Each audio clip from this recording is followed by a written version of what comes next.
Nityananda Paramashivoham.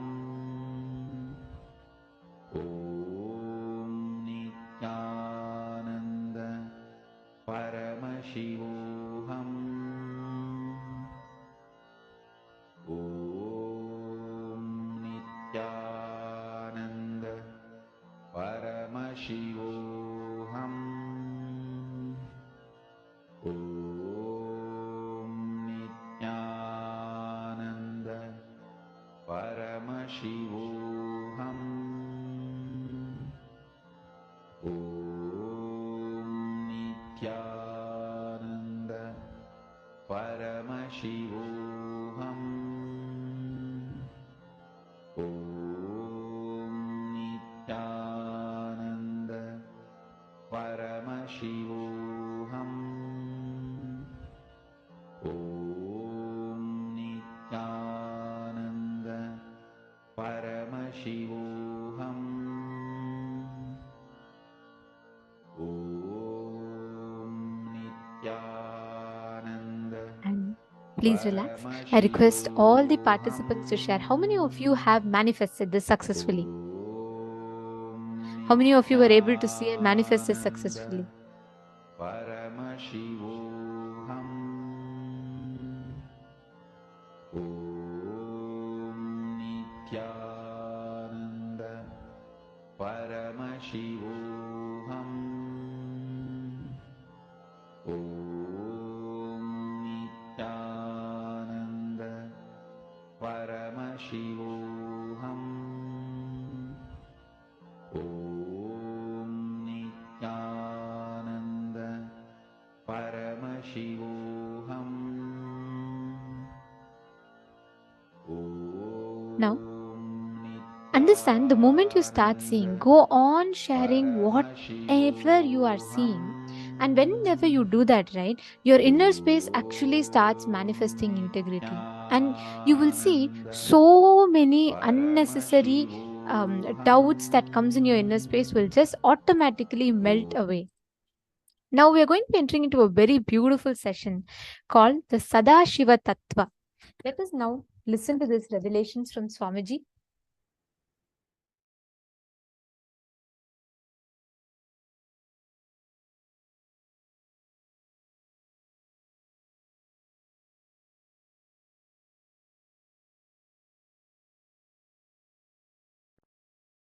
Creation, sustenance,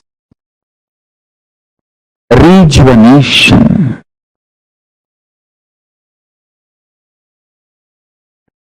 putting in delusion or pulling out of delusion, and liberation. All the five.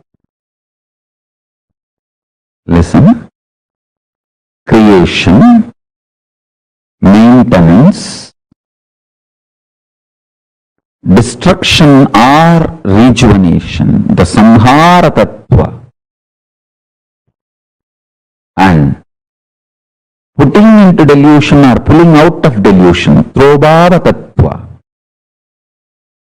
and liberation. All these five aspects of Paramashiva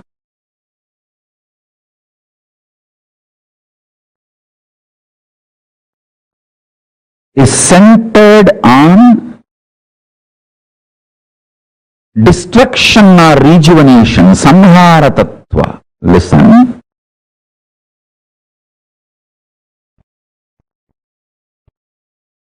If you cognize yourself powerfully as life, conscious, climax of your life will be rejuvenation. End of your body, you will be rejuvenated. You will not be dead. You will enter into Jiva Samadhi. You will enter into Mukti, Jivan Mukti. Listen. If you cognize yourself as body, just body, naturally, when you die, your end will be death. End of your body will be your death. If you cognize yourself as consciousness, end of your body will be mukti for you. Because you know your consciousness and you will be liberated from this body. You will radiate your Paramashiva Tattva. End of your body will be mukti, liberation, if you feel, if you decide to cognize your consciousness. End of your body will be death if you decide to cognize your body. Understand? Whether you are going to be destroyed or rejuvenated, that decision is dependent on your conscious decision to cognize yourself. For example, if you cognize you are a cancerous tumor, you need to be removed from your body. If you cognize your body, removal of the cancerous tumor will be liberation for you. If you cognize you are a cancerous tumor, when the surgery is done, you will feel you are killed. If you cognize you are a body, when the surgery is done and the cancerous tumor is removed, you will feel healthy. Which side you decide to associate yourself decides whether you are going to be killed or rejuvenated at the end of your life. Listen carefully.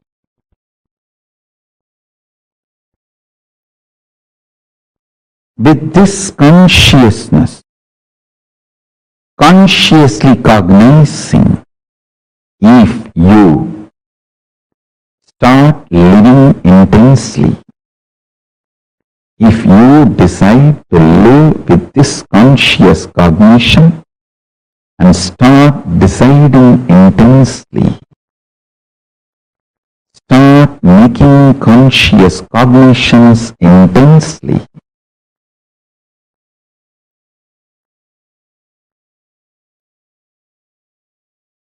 every principle you realize will become liberation. It will manifest as powers.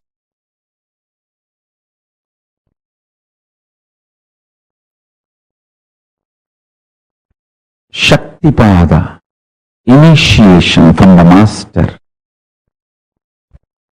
electrifies your body, Kundalini Shakti, your physics, and makes the alchemy in you and makes your biology alive to manifest powerful cognitions into powers.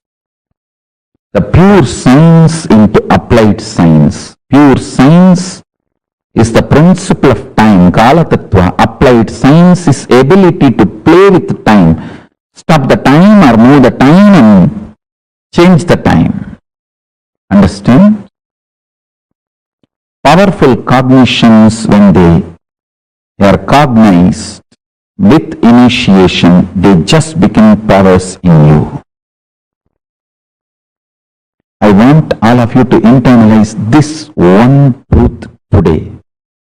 Then I will lead you step by step, step by step.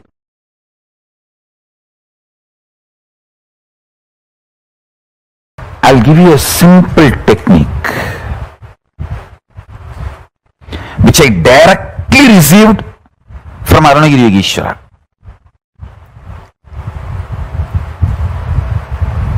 See, Arunagiri Yogeshwara is like literally my uncle, a very friendly, sweet uncle with whom you can tell everything. I'll tell all the gossip stories of Tiruvannamalai. It's not that I had only serious talks with him about enlightenment, cosmos, prapancha. No. Many times I will go and tell, I heard this person is having that person as a keep, and this person ran away, or that person died. All these village rumors, gossips, I'll go and report to him. Once I was reporting a death which happened in village, local village, to him, and said that a lot of people have gathered. This elderly person is dead. So slowly conversation turned towards death, and I asked him exactly what is death and what is its impact on the life.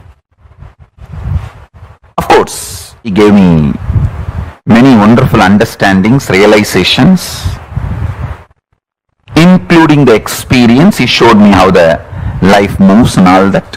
Finally, I wanted to share this part today with you all.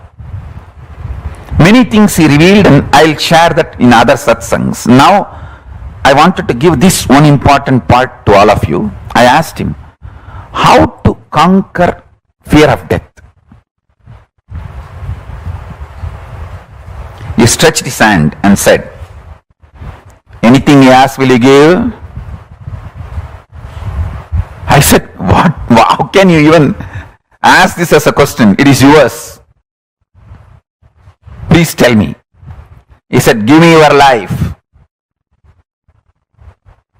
I said, whatever I know as life, I experience as life, I feel as life, it is yours. I put both my hands and held his hand and put my head on his hand. And he said, now you are dead. And actually I saw everything stopped functioning. I don't know how long the time was. The next I heard is, I am alive in you from now. And then he said, now I have given this life to you. Everything you have now from this moment is a bonus. I tell you, from that time till now, whenever I feel any difficulty externally, internally, only one thing I will remember, I am already dead. Now whatever I am having is a bonus. Come on. This one realization, even now it stays in my guts. It stays in my guts. It just rejuvenates me every time I remember. Every time I face the difficulties externally or internally, I remember holding his hand with my both hands and putting my head on his hand and declaring, I am giving everything to you. And he declaring, you are dead. And then he's saying, from now, I am alive in you. So the life is my gift. Everything is my gift. You can't complain about anything anymore. In multiple dimensions, I started realizing it. I can't take the life for granted anymore. I can't complain about anything, about anybody, about anything anymore. I can have only one thing, gratitude. Nothing else. I can't complain. God, what a shift He gave me in life. What a change He has done to me.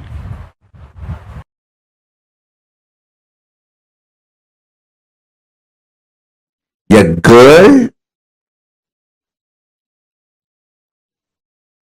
will not even have courage to run and escape from a stray dog, but if the same girl is having her child with her, she will fight with the lion, tiger to save her child because the responsibility is due to love. Love triggered responsibility is an ecstasy, joy, not load. When you know all your struggles, he is struggling, you will take responsibility supported by love. Intense love triggered responsibility is ecstasy. If you understand this example, you will understand what I am saying. A girl won't even have the courage to run and save herself from a stray dog, but she will have a guts to fight with the lion or tiger if she has her child need to be protected and defended, because it is love triggered responsibility.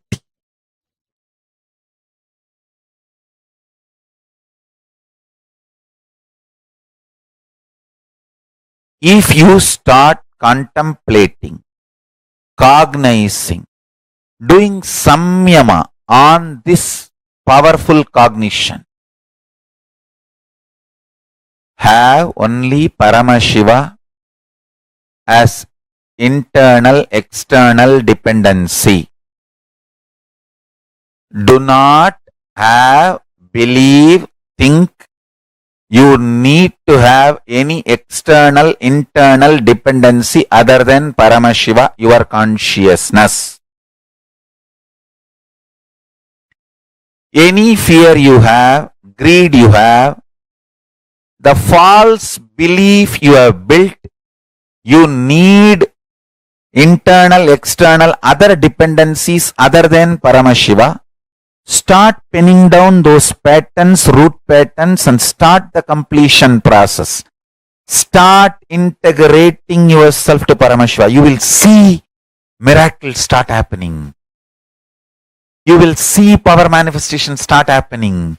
You will see exactly everything you need start happening. Once that happens, you will start convincing others. You will start enriching others. Your economic policies, relationship policies, everything will be integrated to your Paramashiva consciousness, existence of Paramashiva.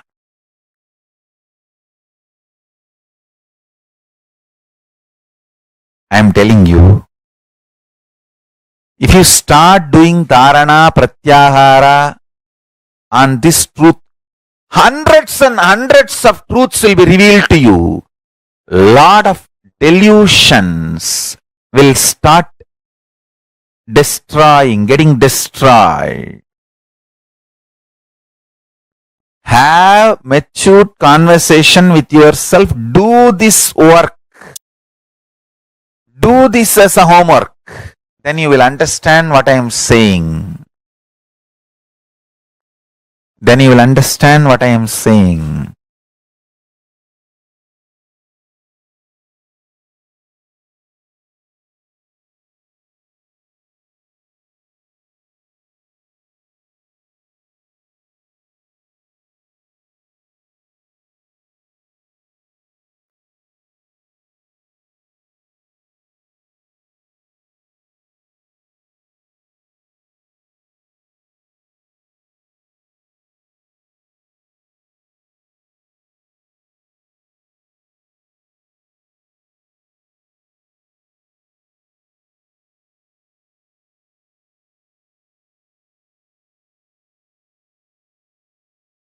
Listen to this sacred secret. Listen. Initially, when you put this idea into you, you will have too much of resistance, anger, guilt, fear, too many things coming out. and powerlessness. No, this is not for me. First of all, this may not be true. Second, no, this is, even if it is true, not for me. No, this may be true for the people who don't have to work for their food and paying the bills. No, maybe it is true for the people who are sitting in Kailasa and enjoying the happy, free life. All kinds of thought currents will come inside. Sit, have a little patience, listen. Listen to yourself and start penning down precisely what all resistance, anger, fear, guilt, powerlessness, what all is getting blurted out, vomited by your immature mind. Listen, pen down. Do completion 2-3 times. Sit with mirror. Actually, I tell you, if you sit with mirror and chant Mahavagya and do completion, you will see me in the mirror. Then all your patterns are complete. Till you see me in the mirror, do completion with the mirror. Your form will disappear and my form will appear there. Till then, sit in front of mirror and do completion. Understand? This is the initiation I am giving to all of you. Sit in front of mirror. Pen down all these patterns and fears and everything. Intensely chant Mahavagya and see the mirror and start reliving this pattern. Start completing. You will see me appearing in the mirror and making you completely complete and making you manifest powerful cognitions and powers.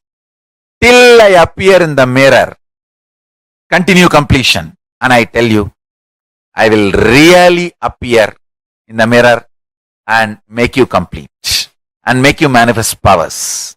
When I say, I mean. Just sit in front of the mirror and declare simple integrity to me. Start chanting Mahavagya and remember this powerful cognition, today's cognition.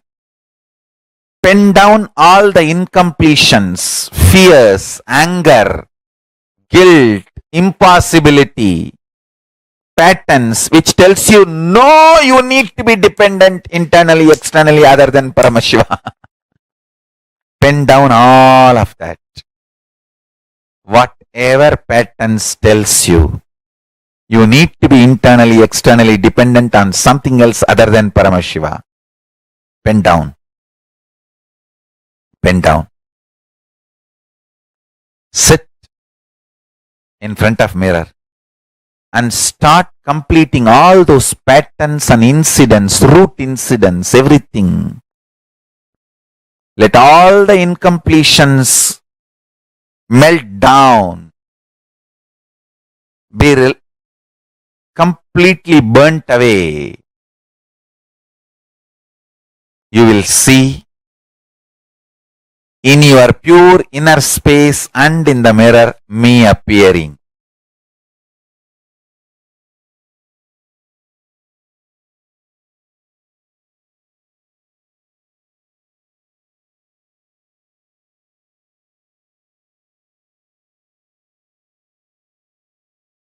Paramashiva and Parashakti's intense presence will be happening.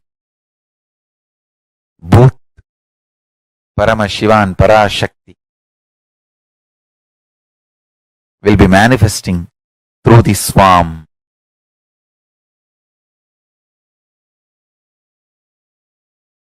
And blessing you, making you completely complete and making you manifest the powerful cognitions and the powers. I bless you all. Let's start this homework today.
Nityanandam, what a beautiful, beautiful boon this was.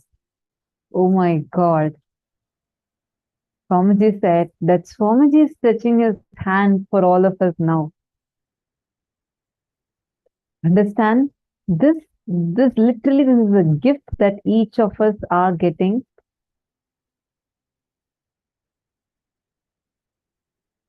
I request all the participants, take a moment now. I request all of you to post what exactly you want to declare. What did you understand from this such a sweet incident that Swamiji shared with Arunagiri Yogeshwara? What did you understand? What did you experience? And what is it that you want to take as a declaration? Come on. I request all of you take a quick few minutes and please post it. What is it that you want to make like a declaration that you want to take up? That you want to declare and say, Swamiji, from this moment on, this is what as a declaration I want to make. Take a few minutes.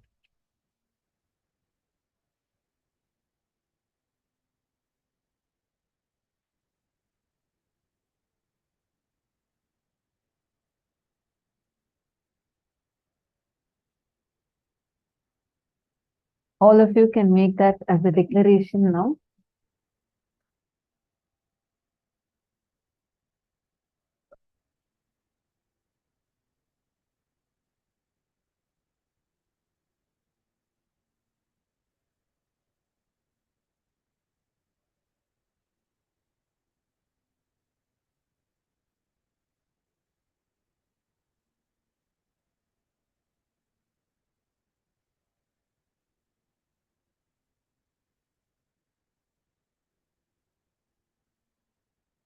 This tattva that you all just listen to now is called as the Sadashiva Tattva, declaring that literally you even realizing that the delusion and rejuvenation is all, also, even rejuvenating yourself is your own dimension. What a boon, what a blessing. Taking the declaration, making the declaration that from this moment on, declaring that you are dead and only Paramashiva is alive in you, only Swamiji is alive in you. Wow. This is the Sadashiva Tattva. How many of you felt like literally you're getting teleported there to the experience that Swamiji was experienced with, what he was sharing about? See, today, the boon, the blessing that Swamiji has gifted to each one of us, just phenomenal, like incredible. Swamiji has Sadashiva Tattva is knowing even death is your own dimension. When you know destruction is one of your dimensions, it becomes rejuvenation. When you know, you put yourself in delusion, you get out of delusion. Start making this conscious cognition intensely. Every principle you realize will become a liberation for you. Just understanding that, see, as long as we think someone else is the reason for our suffering, we go on being in the suffering more and more and more. The moment you realize even death is your own dimension. Can I request all of you to post your understanding? What did you understand as death being your own dimension? Becomes rejuvenation. When you understand that death is also your own dimension, it will become rejuvenation. This is what Swamiji said, right? Can each of you please post what did you understand just by this one statement? And give me an example of how you are able to map this cognition to your life. Come on. Wegzu, Makarman, Alihu, Zijiang, Magaixiali. Take a few minutes and please type.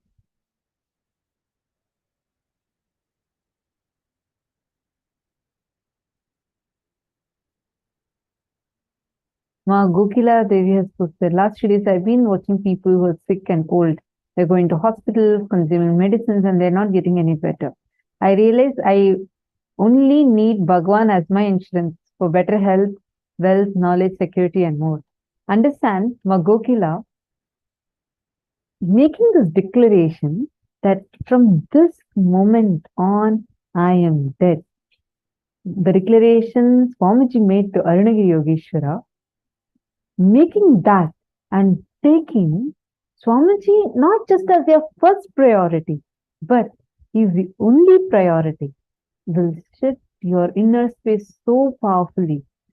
You will not have even the fear trying to cross in your inner space. I understand the powerful cognition you have posted. I just wanted to add to what you have posted. Just cognizing, so that is what when Swamiji says, right?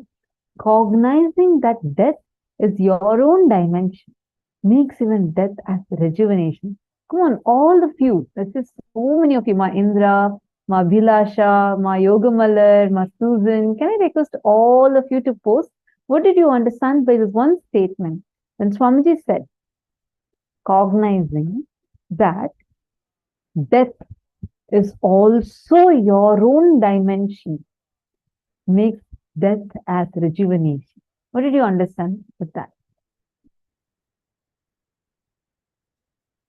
I'm just going to show you all the powerful cognition for a brief few seconds, few minutes. Read this, cognize, contemplate it for a few minutes, and I request every one of you to post your understanding. Come on.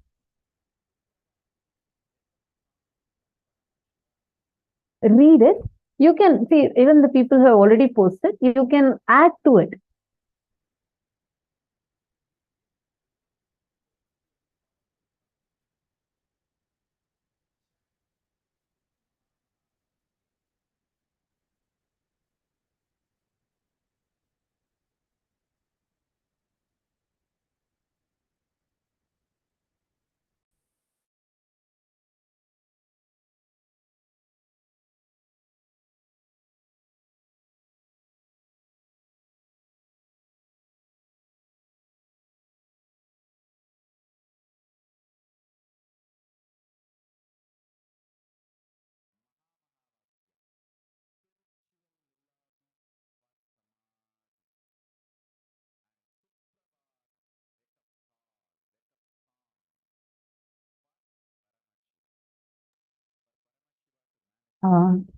Ma Daniel Haran, I saw your message. You have posted saying that you need healing and you're extremely sick.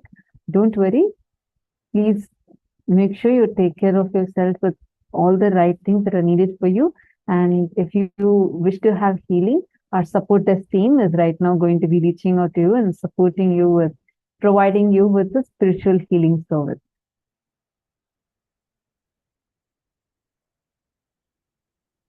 Don't worry. And Swamiji is there. Swamiji will take care. Okay. All right. I see many of you who have posted the cognition.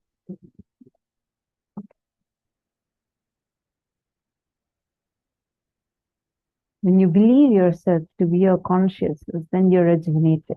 Then your body dies. If you believe you're the body, then you will experience death. Okay? I exist beyond death. Okay? My old, I rejuvenated and replaced with Paramaśiva. Okay?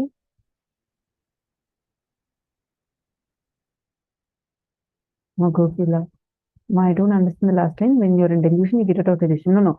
When you understand that you put yourself in delusion, immediately you get out of delusion. See, listen carefully.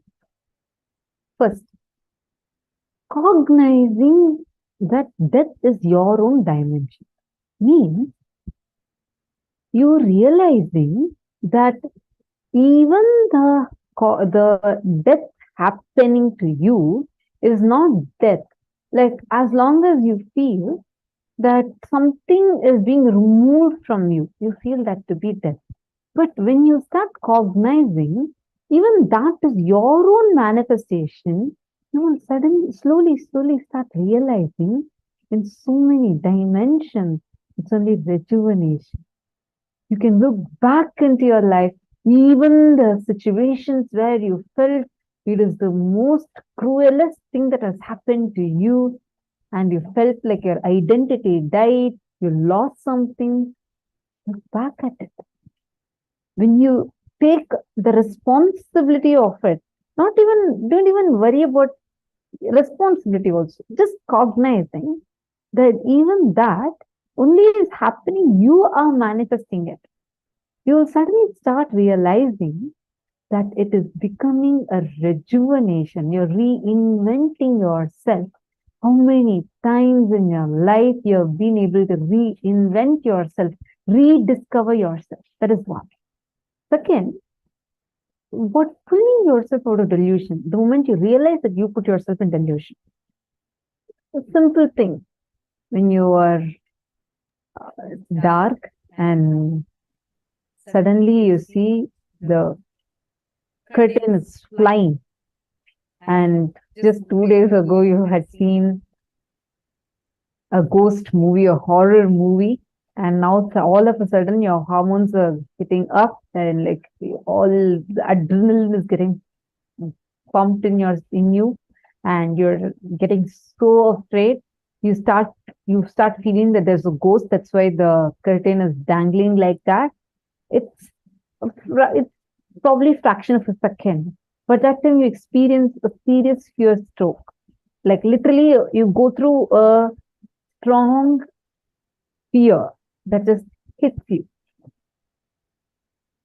The moment you realize that you are imagining that there is a ghost, you just turn on the light, everything will be all right for you.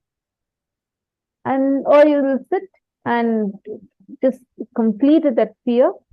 Again, this fear is not going to surf up again.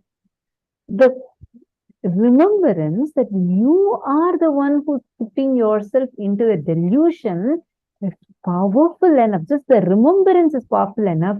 It'll pull you out of the delusion. How many times you realize? Sometimes you make it as a huge issue for no reason at all.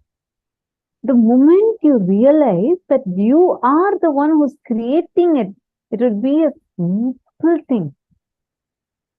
Swamiji said, actually this happened. A couple came to Swamiji, and this husband came to Swamiji, and like that guy is telling Swamiji, I really want to divorce my wife. I just want to divorce this. This relationship is going nowhere, Swamiji. I just want to divorce. Please bless me to divorce with my wife. Swamiji says, no. See, first what happened? And this guy is telling Swamiji, you do not know, my wife is conspiring to kill me, and she's completely against me, etc., etc., etc. Swamiji calmed him down and asked what exactly happened. The guy said that when we were getting married, from that time on, she's conspiring against me. Today also she conspired. That is why she she did not put enough sugar in the coffee, and the coffee was so hot, and she served it to me, and she wanted me to pour it on myself, and then she can use that to even kill me. So Swamiji explained to him how he is putting himself in delusion and how he is collecting various different incidents and linking it. And then the guy got completion with his wife, and his relationship got back to stability. But that same thing is what all of us are doing in our life. It may sound funny, but for one coffee, sugar not being enough, he wants divorce. But that's what all of us do. We all are continuously putting ourselves in delusion in various aspects. The moment you realize you are the one who's putting yourself in this delusion, immediately you liberate yourself from it. That's The best news of the whole thing. The moment you realize the delusion, you get out of delusion. See, it's like this. A best example. Let's say suddenly your house is stinking, okay? It starts stinking so bad, and you're trying to find out where is the source of the smell coming from, and it's stinking. You go and search everywhere. Finally, you find out that there's been a pile, like a garbage bag, sitting right under your bed, and that is causing the smell throughout the house. What do? After that, it's simple. Just take the garbage bag and chuck it out of the house. The process is difficult only as long as you don't know the source of smell. So, what you need to spend your time on is finding out the source of smell. That is a little difficult process, but the moment you find, it's just taking it and throwing it out. That's all. That is, the blind spots is something similar. Only as long as you don't know, you get stuck. The moment you know, there is no point, there's no need for you to even struggle.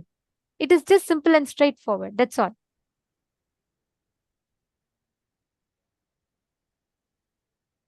So the moment you understand, the moment you just cognize what is the blind spot you are stuck in, you will just realize, you will just be able to free yourself from this whole cycle that you're stuck with. Understanding? The moment you cognize what is a blind spot, you caught the thread. After that, it's just simple. It's just matter of you liberating yourself.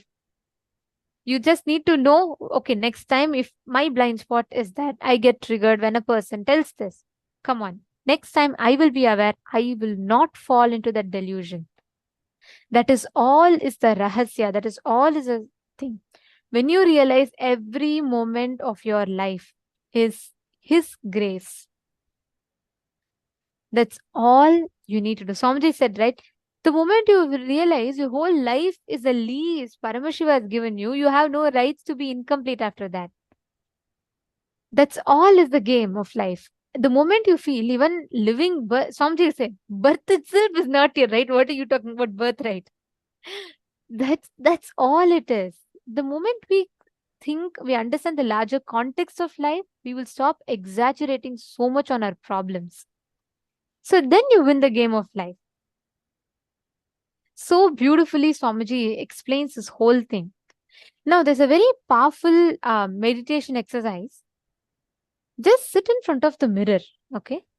Meditate on this one cognition that be dependent only on Paramashiva for all the internal and external dependencies. Internal or external, all of that only depend on Paramashiva. Fear, greed, everything, any other belief or incompletion you carry, anything you have, just drop that. Look at your life, just look at yourself and realign all your patterns to just aligning to Paramashiva. Take a few minutes. I request every one of you to sit in front of the mirror and intensely just look at the mirror and manifest you are Paramashiva. The space, the state that you are Paramashiva, everything only depends on Paramashiva and nothing else. Take a few minutes.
and connect. Remember, revisit the cognitions that Swamiji himself revealed. Intensely gaze into the mirror.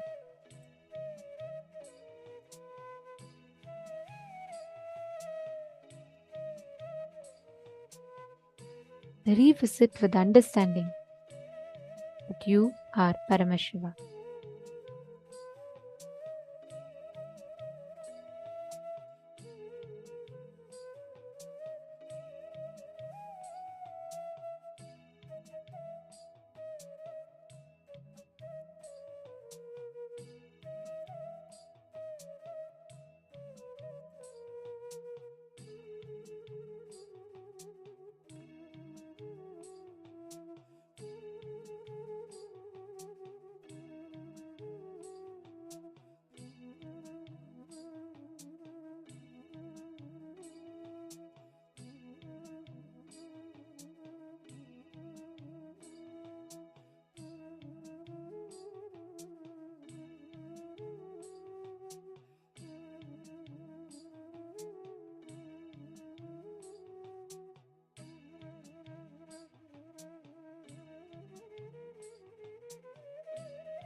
same space, as all of you connect, manifest the experience that you are Paramashiva, you are Sadashiva.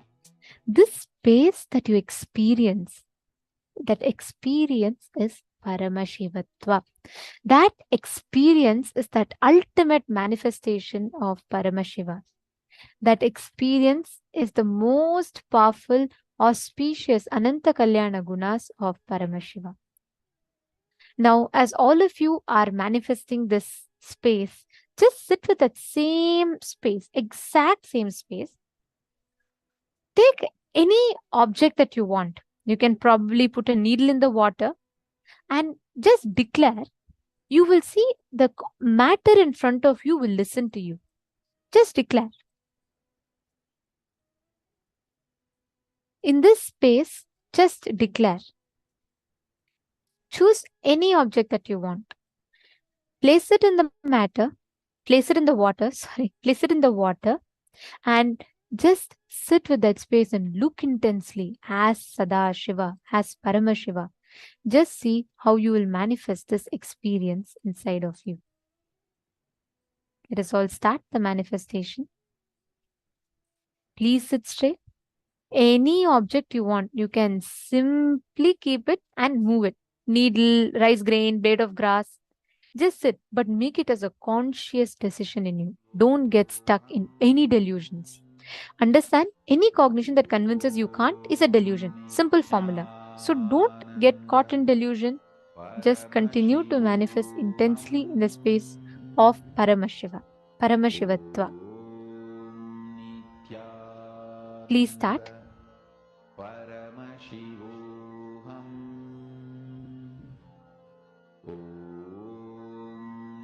Nityananda Paramashivoham Nityananda Paramashivoham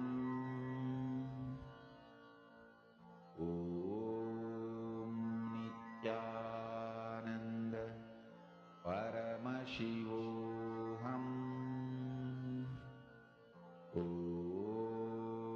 Nityananda Paramashivoham Nityananda Paramashivoham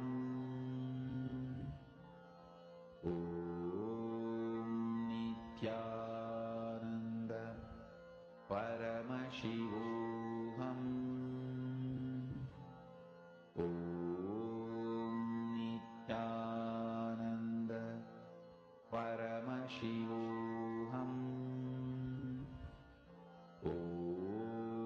Nityananda Paramashivoham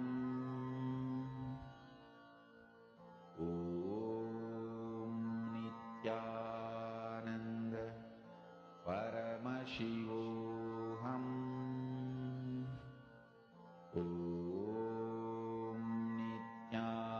Nityananda Paramashivoham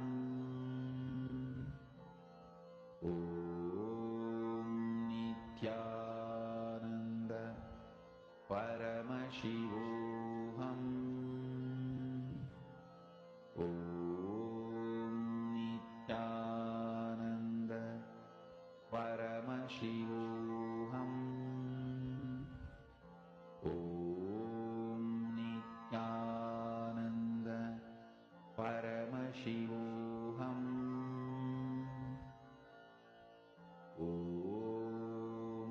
Nityananda Paramashivoham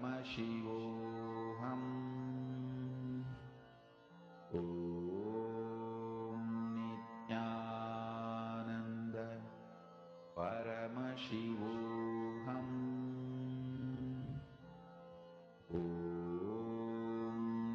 Nityananda Paramashivoham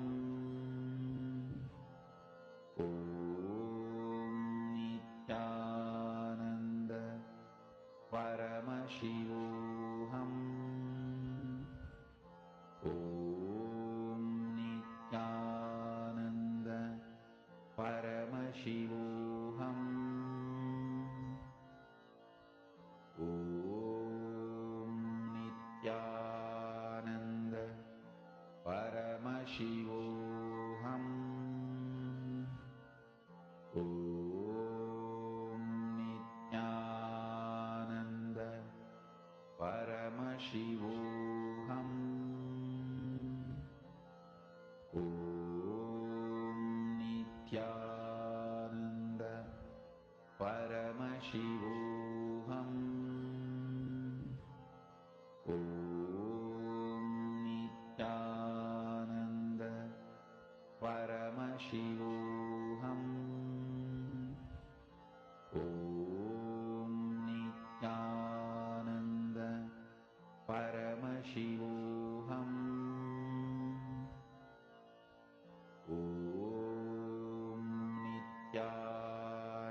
Paramashivoham. Om Nityananda Paramashivoham. Om Nityananda Paramashivoham. Om Nityananda Paramashivoham. Om Nityananda Paramashivoham.